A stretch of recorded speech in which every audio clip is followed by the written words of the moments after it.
The 566th edition of the MMA Gambling Podcast on the Sports Gambling Podcast Network is brought to you by Underdog Fantasy. Best Ball Mania is live with $15 million in prizes. Sign up with promo code MMA SGPN to claim your special pick and first-time deposit offer up to $250 in bonus cash. UnderdogFantasy.com, promo code MMA SGPN. We're also brought to you by Royal Retros. Royal Retros has jerseys, t-shirts, hats, jackets, and sweatshirts from all the old school teams that you love. Use promo code SGPN for 10% off your order today. That's promo code SGPN at royalretros.com.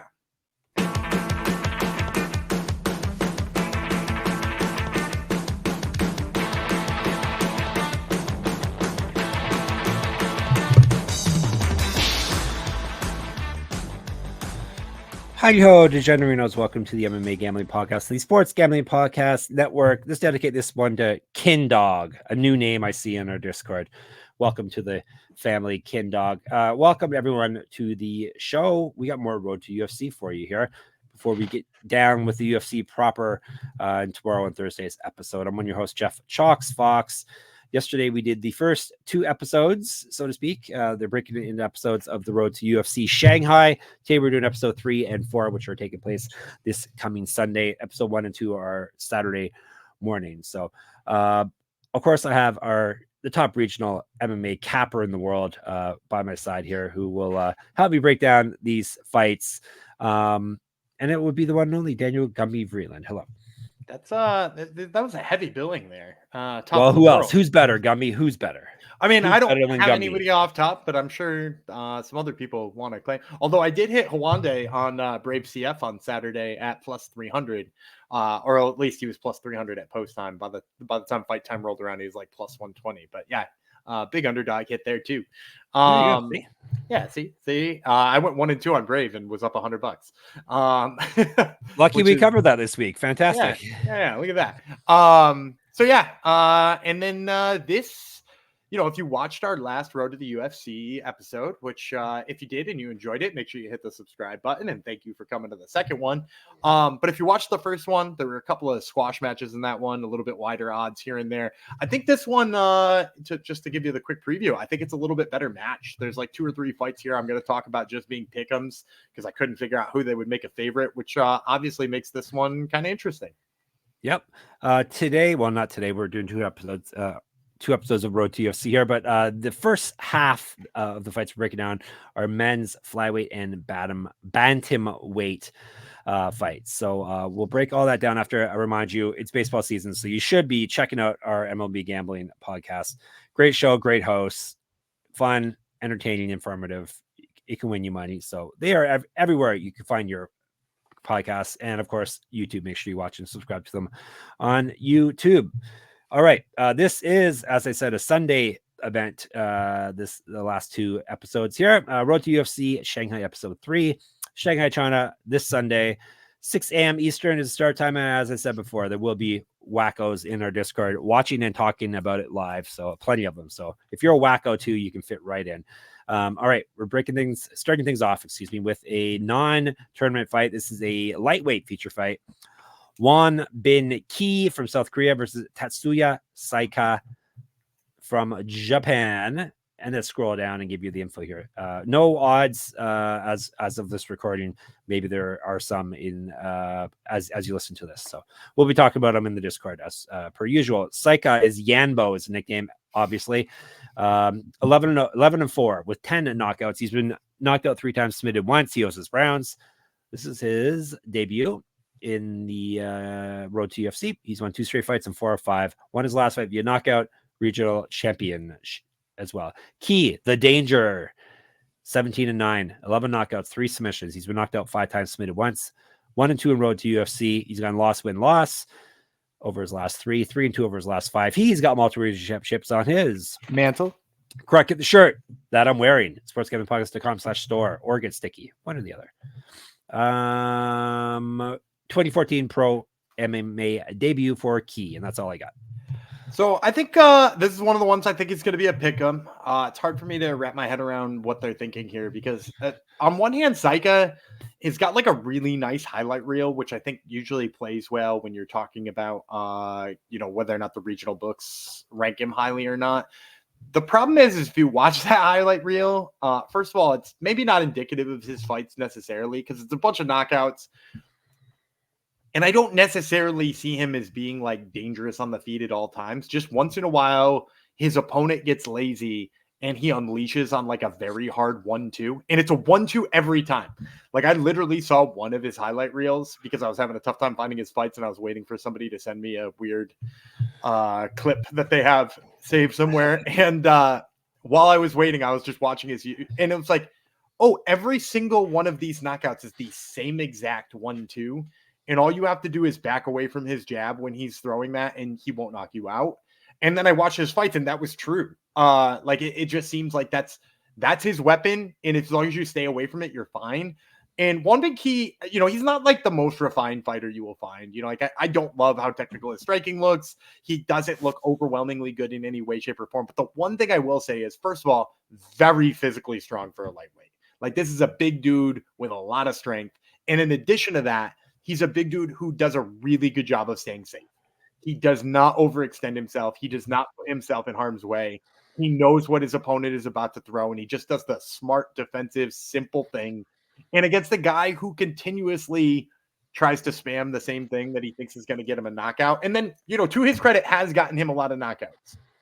I'm going to take Wonping Ki, who I think can just stay safe for the majority of this fight and win this one. All right, and it's a pick 'em, maybe a dog. Maybe we'll say it's going to be a dog, hopefully, and then we'll steam the lineup, and then it will not be a dog anymore. So make sure you're consuming this content of ours early and often. All right, we're going now to a tournament fight. This would be flyweight. Jiniushiyue from China, Dong Hoon Choi from South Korea. Hopefully, Jong approves of my pronunciation of the South Korean fighters so far. Choi, 6-0 with 3 knockouts. This is his debut. He's won 2 straight fights via knockout, was regional champion. Jiniushiyue, Little King Kong. Yesterday we had King Kong Barbie, and now we have Little King Kong. Maybe they can get married and have a bunch of King Kong babies. He's 13-3, 5 knockouts, 3 submissions. He's been knocked out 1 time. 2-1 road to UFC, 7-1 over his last 8. Got TKO'd in his last fight. Used to fight at bantamweight, 1 year younger than Choi, 2 inches taller. So I'm going to go with my second straight South Korean fighter here. I think Choi is probably going to be -165 here, slight favorite over Jiniushiyue, despite Jiniushiyue being on road to the UFC 3 times already. I think that knockout probably taints his line a little bit. Maybe I'm wrong. Maybe this comes in closer to a pick'em than I realize. But Choi has really good power. And the thing about Jiniushiyue, first of all, got chin checked in his last fight. Huge red flag there. Remember, you get knocked out once. That second knockout comes a lot easier. And then in addition to that, too, the reason Jiniushiyue is kind of like a warning for being knocked out anyway is he overextends himself on a lot of his punches. It leaves him like off balance at weird angles. It really opens up, sort of those punches to the ear that you could see an opponent knocking him out with. And I think Choi's got the right kind of power to take advantage of that. In addition to that, Choi does wrestle a little bit. I don't particularly think it's all that great, but with Jiniushiyue being off balance so often, I think he maybe even could take advantage of that if he didn't like what he was seeing on the feet. But I think Choi's power, his ability to wrestle a little bit, and then Jiniushiyue just kind of like being off balance all the time. I think this is Choi's fight. So we'll go 2 for 2 to start this card with the South Koreans. All right. Superfan Jong approves for sure. All right. We are moving to up a weight class to bantamweight now. Soo Young Yu, South Korea. Can we make it 3 in a row? Shohei Nose. Is Nose, isn't it? I can't remember. We've broke him down 30 times. I know. We've gotten it wrong every time. Nose is funny. Nose is much funnier. So Nose we're going to go with. Obviously, pronunciation. He's from Japan. All right. This is bantamweight. As I said, Nose, 12-4-2. 2 knockouts, 8 submissions. He's been knocked out twice. 1-2 in road to UFC. He's won 2 straight. 3 of 4, 3 of 5. Last 2 have both been finishes for him. Used to fight at featherweight. 0-1 is a pro grappler. 1-1 is a pro kickboxer. 2 years younger than you. He's 2 years younger than you, Gumby, and 2 inches of reach over you. Jiu-Jitsu is the nickname. He is 11-3 with 2 no contests. He's knocked out 3 people, submitted 5 people. He's been knocked out himself once. This is his debut. 1-1 with 2 no contests over his last 4. He got no contest in his last fight. He's got an issue with the rules, this guy. He's got also has multiple regional championships on his mantle. Correct. Get the shirt. sportsgamblingpodcast.com/store. I'm wearing it 3 days in a row. Wink, wink. Used to fight at featherweight 2014 pro MMA debut for you. Did you know you're a pro MMA fighter, Gumby? So no, but I love the you nickname. Are. I love the nickname Jiu-Jitsu. Yeah, Jiu-Jitsu is good. I think this is another fight that's going to come in as a pick'em. Shohei has been on road to the UFC a bunch. If you're one of those Tapology handicappers and you see Yu's recent record, it doesn't look all that good. But let me tell you, the guy looks so much better than Shohei knows. If this comes in anywhere near a pick'em, Yu is definitely the play here. We're gonna go South Korea 3 in a row. Shout out John. I'm the play, or you're the play? We're all the play. Yeah, I like Su Young Yu here because, dude, he throws some of the heaviest kicks I've seen in a while. I don't know how Shohei keeps getting these options. He must have the best manager in the game. I don't know who his manager is. He's got to have the best manager in the game because this guy has not looked great on road to the UFC, and they're running him out there again. And like you said, he's been knocked out a couple of times in his career. He's up against a guy who throws thunderous kicks. I think his front leg's going to get blasted. He's going to get hit to the ribs with those kicks. I mean, like all 3 levels, he'll take kick damage. Again, I don't know how Nose is still there or Nose or however you want to say it, but Su Young Yu should definitely kick him into oblivion. All right. You is the pick. All of you is the pick here. All right. We're moving right along on this fight card. We're already up to the co-main event here. John Dave Almanza. He is from the Philippines. Angad Bisht. He is from India. See if they're sending another Indian fighter out to slaughter like they did on yesterday's episode that we covered. All right, Bisht, 9-3, 2 knockouts, 4 submissions. He's been knocked out once, submitted once. This is his debut. He's won 4 straight fights and 4 out of 6. 3 straight wins have come via submission. He's not fought since November of 2022. He's not lost since December of 2020. Was regional champion. He's fight at bantamweight and featherweight, an inch of height over Almanza. Almanza, the striker. 6-0, 1 knockout, 4 submissions. This is his debut. He won his last fight via TKO, and he's a regional champion. Yeah, I don't know why his nickname is the striker, because it should be the guillotine jumper. Or like, fantastic. He's one of those guys who backs up, jumps guillotine, lets a guy take him down, tries to hit a triangle. Like he's way too comfortable on his back foot and on his back for a guy with striking is good as it is, because he is a pretty darn good striker. And I think that, obviously we've said the Indian MMA regional scene, maybe not on the up and up as much as some of the other ones. And as a result, those guys kind of get faded. I think we're going to see Bisht here at like plus 160. And I'd like him as a stab in the dark here on a dog play, because to the point I said before, Almanza is a guy who gets backed up, is a guy who's fine off of his back, and is scored. What did you say he had for submissions?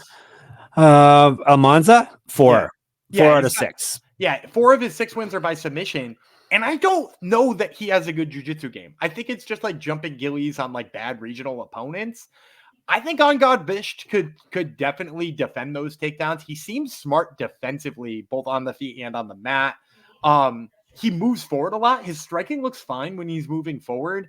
And against the guy who's like willing to move back, I think that'll be even easier for him. It wouldn't be surprising to me if Almanza like sort of jumped to his back and looking for a submission, and Bish just like took the position and stayed there for 4.5 minutes and won the round. So I'm gonna go with Bish, slight dog here. I think he takes out Almanza here.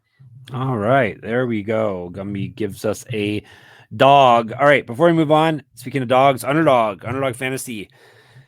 The NBA playoffs are here, and our sponsor, Underdog Fantasy, wants to make it a lot more interesting. Underdog Fantasy is the easiest place to play fantasy sports. Playing their pick'em game is as simple as selecting higher or lower on player stats like points, rebounds, assists, and so much more. Make entries of all basketball or mix and match across your other favorite sports. You can win up to 100 times your money, and it's a ton of fun.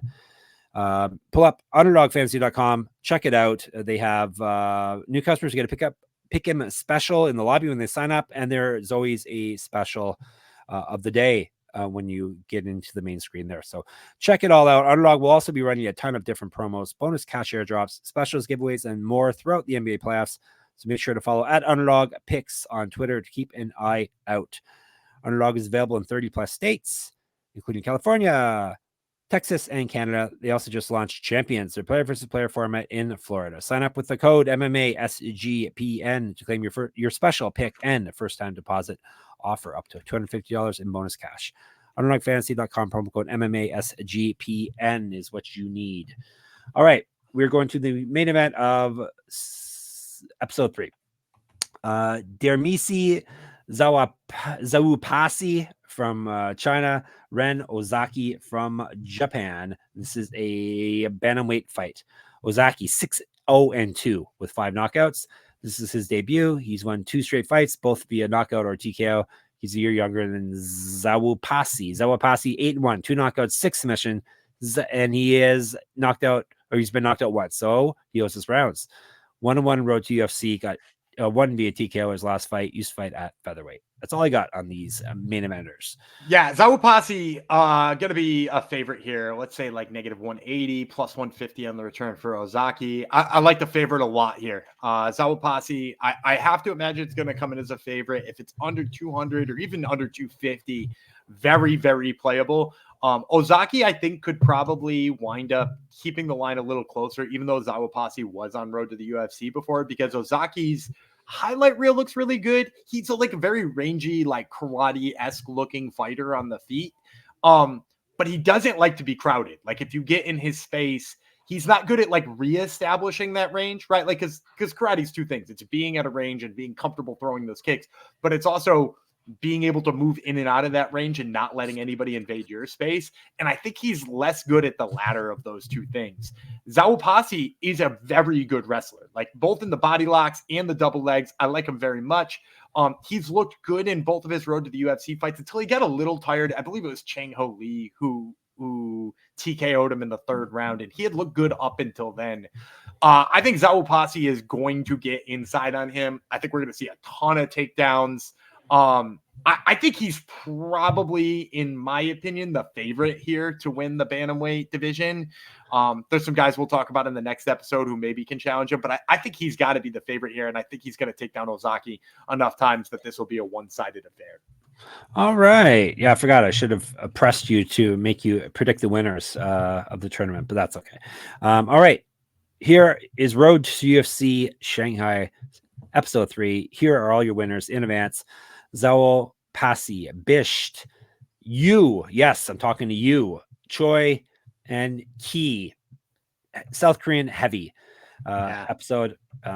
Hopefully all winners too, at least according to Gummy's picks. All right, we're moving on to Road to UFC episode 4, excuse me. That is going down Sunday as well, same place. That would be the UFC Performance Institute in Shanghai. This one starts at 9 a.m. So basically right after the first one ends, the second one starts.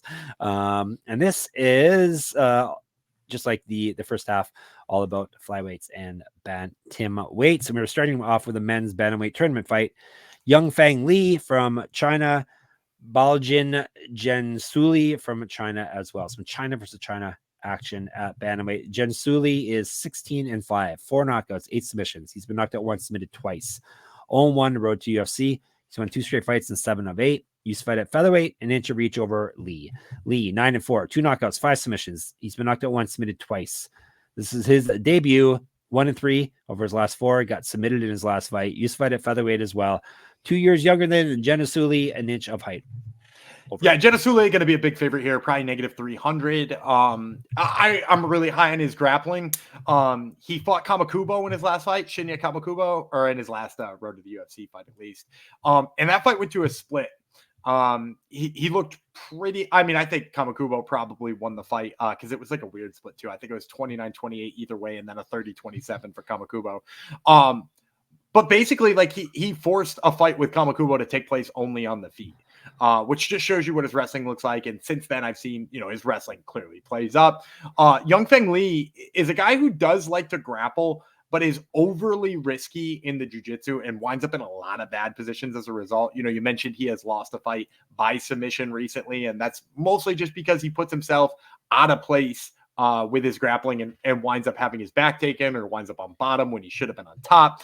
And against Jenisuly, I think it's going to be an absolute nightmare for Yunfeng Lee. So, give me Jenisuly here. Again, I think probably a massive favorite, but probably still worth squeezing into some parlays. What range do you play him in? I mean, if he starts inching towards the mid 3s or 4s, I'm probably a little bit less interested. If he's high 2s, low 3s, I'll squeeze him into some fun parlays. Okay, very, very good. What are we moving on to now? We are moving on to a female flyweight fight, so a non-tournament fight. Lisa Kyriacou. How do you say her name? Kyriacou? Kyriacou? Question mark. Qihui Yan from China. And Lisa K, we'll call her, is from Australia. All right. Yan. Queen Kong. What's with all the Kongs, Gumby? What's going on? So many Kongs. So many Kongs. Too many Kongs. Queen Kong is 24-4, 12 knockouts, 10 submissions. She's been knocked out twice, submitted once. She's won 2 straight fights in 9 of 10. Both of her past 2 wins have come via submission. Has not lost since October 2021. 0-1 on Dana White Contender Series. Do you remember who she lost to, Gumby? Karina Silva. There you go. You remember. Was regional champion. Used to fight at bantamweight. 2 years younger than Kyriacou. Kyriacou is the Savage. 7-1 with 1 submission. This is her debut. She's won 7 straight fights. She's not lost since May of 2021. 1-0 and 1 championship, the biggest fight promotion in history, and is a regional champion. So is this a setup fight for either of these ladies? I think they think it's a setup fight for Lisa Kyriacou. She's an Australian prospect, and her only loss is to Jacinta Austin in her debut, who is a good prospect in her own right. I think maybe they think they're getting her ready here, but I am, and I've heard some people tell me that Kyriacou is going to come in here as a favorite. I would be all over Qihui Yan as an underdog here. Go back and watch her fight on Contender Series. I don't think anybody remembers this fight as well as I do, because I even remember where I watched it. I watched it in what a weirdo. I watched it in an Atlanta hotel when I went to the World Series that year. Right. That's memorable. Yep. Yeah. And I had picked Qihui Yan to beat Karine Silva on Contender Series, and she beat the crap out of Karine Silva for a round and a half.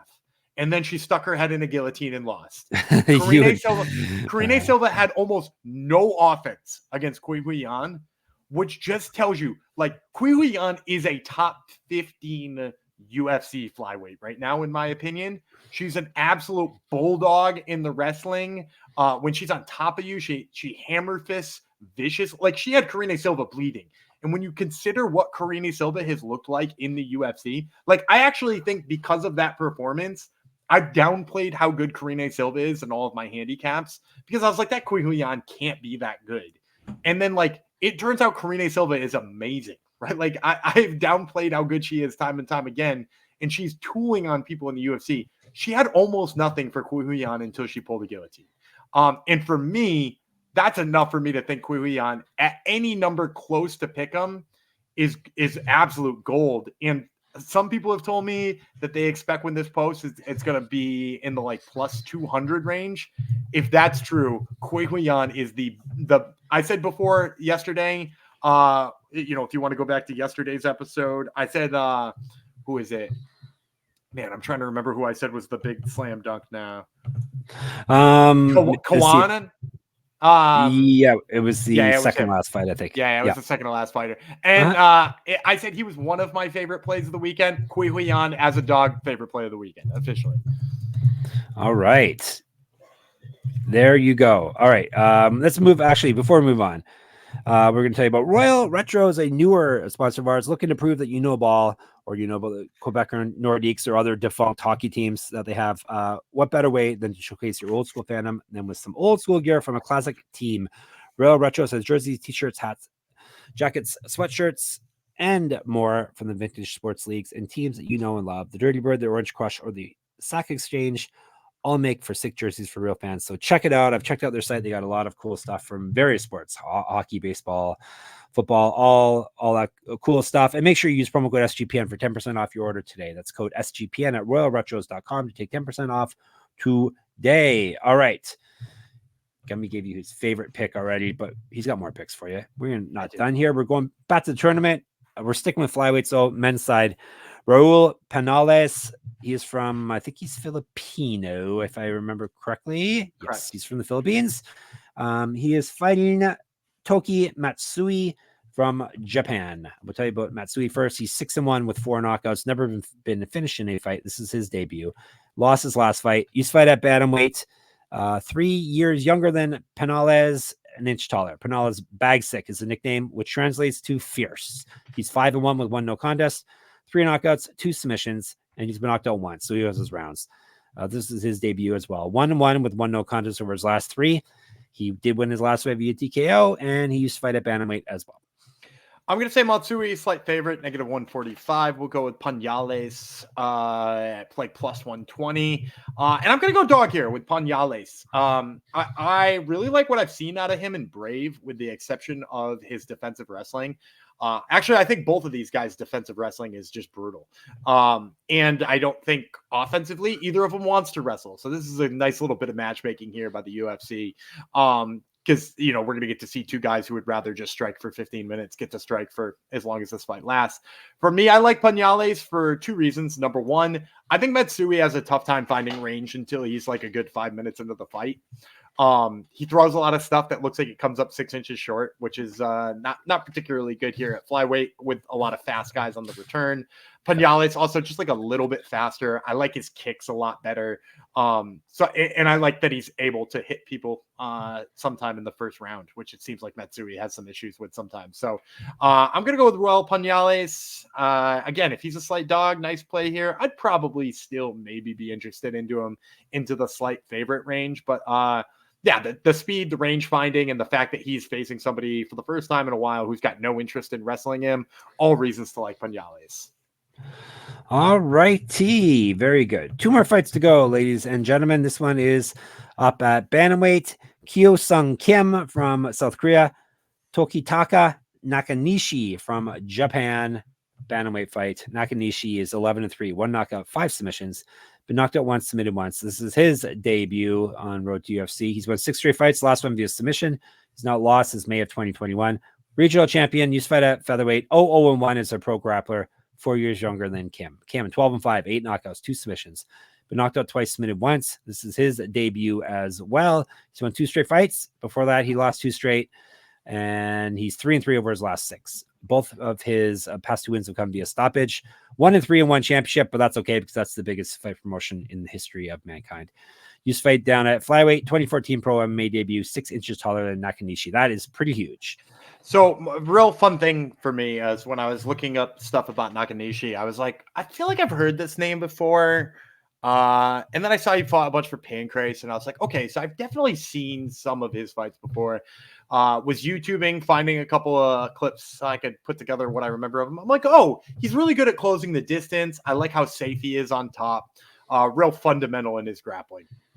And then as I scrolled through the YouTube videos, one of the top suggested ones when you search for Tokitaka Nakanishi is our video on Pancrase. And so then I went back and I watched. I was like, oh, what did I say about Tokitaka Nakanishi last time? And literally I'm like, I really like that he's fundamentally sound on top and closes the distance well. And I was like, well, at least I'm consistent. So I like that in this fight here against Kim, because Kim is a guy who really favors range striking, is going to try to make this a kickboxing match from range. And like I said, I think like a year and a half ago when we broke him down, maybe not a year and a half ago. We haven't been doing the YouTube for that long, but it was a YouTube video. So maybe 6 months ago, I'd said about Nakanishi. Nakanishi, he closes range really well and he stays safe on top. And if he's fighting a range striker, a guy who wants to be far away, you don't want to be up against a guy who does a good job of making sure he's never far away. And that for me is going to make Nakanishi probably a -200 favorite here. And I think, again, going to close the distance, going to stay safe on on top. And I'll take him here to win this one. That's happened to me numerous times. Searching for info and I just run across something that I've already written. So. Yeah, it's great. It's great. And like, oh, this is not a good source. I'm going to be honest with you. I was like, if I listened to this and I was like down on him and now Yeah. I watched the same videos and I'm up on him, I'm going to start to question everything I know. But luckily, past me agreed with future me. So that's good. Fantastic. It's good when those two link up. All right. Last fight of our first round of the road to UFC Shanghai is flyweight fight. Kiru Singh Sahota. What flag does he have there? He is from England. It's the English flag, yeah. Yes. Yeah, duh. I was so used to seeing all the Asian flags. Obviously, that's an English flag, yes. Shuai Yin. Does that sound right? Shuai? Shuai Lin. That's probably better. You're right. Shuai Yin. He's Black Panther. There's a lot of people claiming to be Black Panther. I'm getting confused as to who's who. This Black Panther is 16-4, 4 knockouts, 7 submissions. He's been knocked out 1 time. Very durable dude. 9-1 over his last 10. But the loss did come in his last fight. That was back in April 2023. Used to fight at a bantamweight, 2 years younger than Sahota. And he hasn't been on Contender Series before. He hasn't been on this before, has he? I don't think so. No, this is his debut. I forgot to mark that down, but yes. All right. Sahota, 10-2, 6 knockouts, 2 submissions. He's been knocked out 1 time. This is his debut as well. 5-1 over his last 6. Won his last fight via knockout.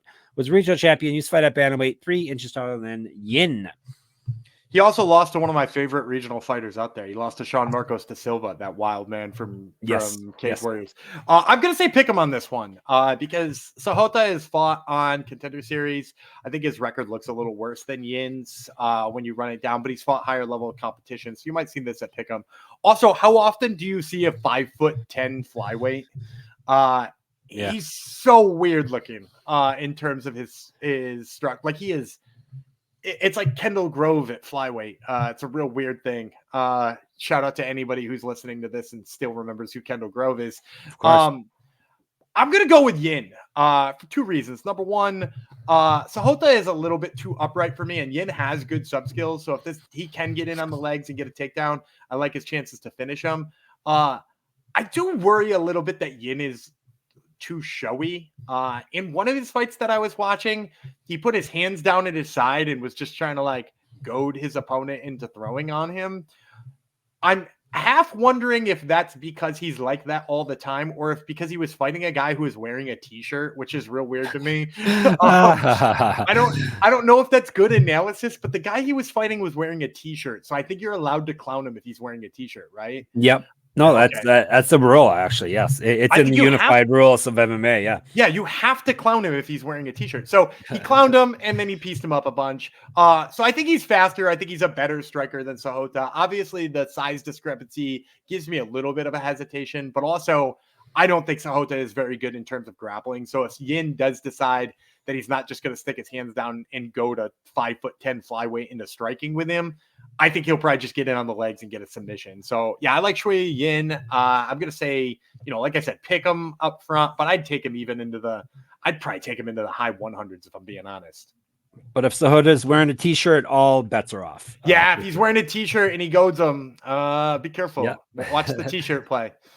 All right, Gumby's picks for this part, episode 4, excuse me. Yin, Pañales, Yan, and Jenisuly. And you forgot Nakanishi too. And I always forget one. Nakanishi, of course, and Nakanishi. All right, that is it. Road to UFC part opening rounds, we'll call it, are done. 20 fights we broke down over the past 2 days. That's a lot of fights. A lot of King Kongs got broken down here. We're not taking a day off though. We're back tomorrow. UFC. What a UFC event we have coming up, right? Even Gumby's kind of poo-pooing it. Who doesn't like a Lerone Murphy headliner? Yes, who doesn't? So we got UFC. Doesn't matter how, as I said before, it doesn't matter how good the fight card is. We can still make money on it. So we got next 2 days. We'll be covering that, and then we'll take a couple of days off, and then we'll start it all up anew. But we never take days off in the Discord. So we're at sportsgamblingpodcast.com/Discord. Twitter, SGPN MMA. He's at Gumby Vreeland. I'm at Jeff Fox Writer there and on Instagram. Make sure you subscribe to our YouTube channel, even if you don't want to watch my ugly mug. Please subscribe. Obviously, MMA Gambling Podcast on YouTube.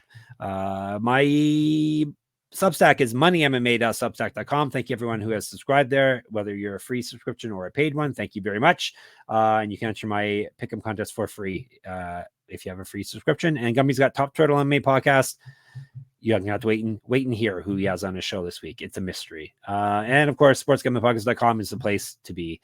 sportsgamblingpodcast.com/store, so you can dress cool like us. sportsgamblingpodcast.com/Patreon, so you can help us crush corporate gambling. We'll be back tomorrow. It will be Little King Kong, Gumby Vreeland, and Queen Kong, Jeff Fox. We'll talk to you then.